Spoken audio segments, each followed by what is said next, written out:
आपने बात की बड़े प्राइवेट बैंकों की और ये सब, मैं पिछले कई दिनों से देख रहा हूँ जब भी ये स्टॉक्स ऊपर आने की कोशिश करते हैं कोई ना कोई सेल कर देता है इन्हें।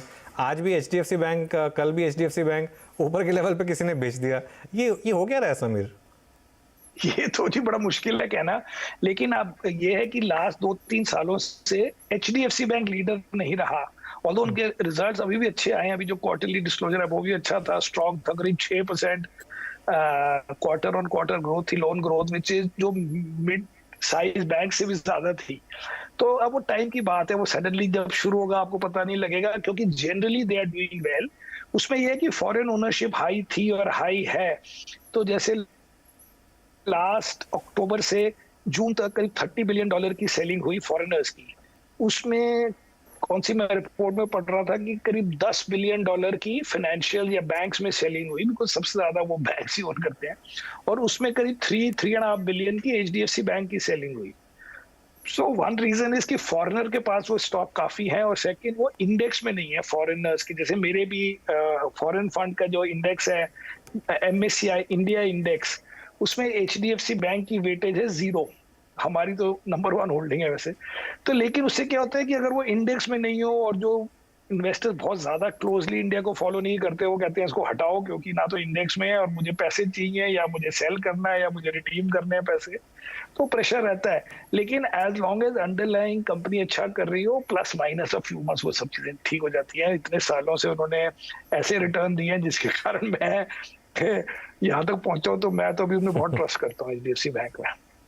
ओके, ठीक है, एचडीएफसी बैंक में आपका ट्रस्ट अभी भी कायम है।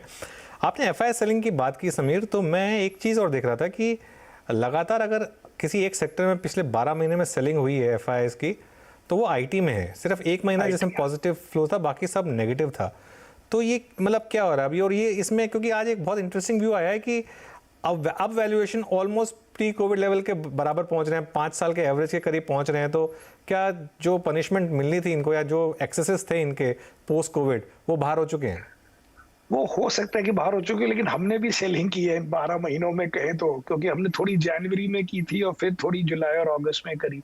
लेकिन द पॉइंट इज कि अभी मुझे ये नहीं लगता कि उनकी आउट परफॉर्मेंस सेट हो गई है, क्योंकि अगर आप एवरेज पे भी आ गए हैं इन टर्म्स ऑफ वैल्यूएशन, मुझे लगता है कि प्री कोविड से 2-3 मतलब पी मतलब कि 15-10% से हायर भी हो, पर इतना एग्जैक्ट कुछ होता नहीं है क्योंकि हर वक्त फास्ट मूविंग चीजें हैं। लेकिन अभी अगर उनकी आगे के 1-2 साल की ग्रोथ हो जाए 6-8% डॉलर टर्म, उसमें इतना मजा नहीं आता जो 12-15% अर्निंग्स ग्रोथ में आता है।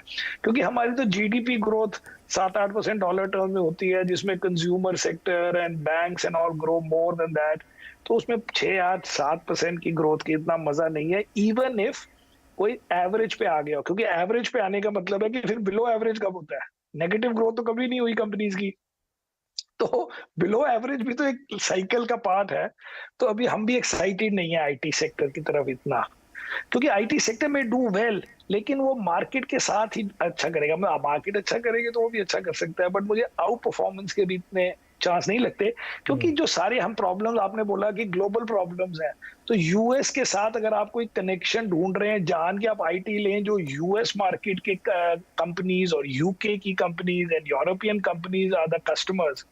तो हम बिना बात पे उनसे ओवर कनेक्ट क्यों हो एट अ टाइम जब हमें लगता है कि Indian economy is doing better than US, और Indian economy is doing better than Europe. फिर हम जान के उधर की चीजें क्यों ले एट एवरेज?